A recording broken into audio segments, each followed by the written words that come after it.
Bantuan pangan nasional tahap ketiga ini merupakan alokasi untuk bulan Agustus, November, dan Desember dengan total bantuan beras sebanyak 2.041 ton yang akan disalurkan melalui Perum Bulog Cabang Makassar.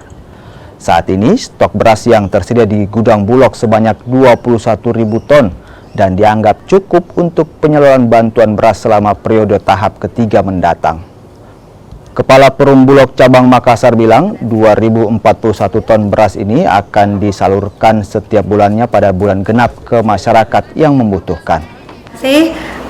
Perum Bulog Kantor Cabang Makassar hari ini dalam rangka persiapan bantuan pangan tahap ketiga, di mana untuk tahap ketiga ini mungkin berbeda dengan tahap sebelumnya. Untuk bantuan pangan tahap ketiga ini adalah bantuan pangan untuk alokasi bulan genap, yaitu bulan Agustus, Oktober, dan Desember, dan saat ini on proses di mana setiap bulannya untuk kantor cabang Makassar sebanyak 2.041 ton per bulan.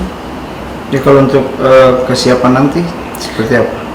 Kesiapannya dengan kondisi stok yang ada di kantor cabang Makassar kurang lebih 21.000 ton pada saat ini, insya Allah untuk 3 bulan ke depan, yaitu di bulan-bulan genap, sangat-sangat mencukupi untuk bantuan pangan.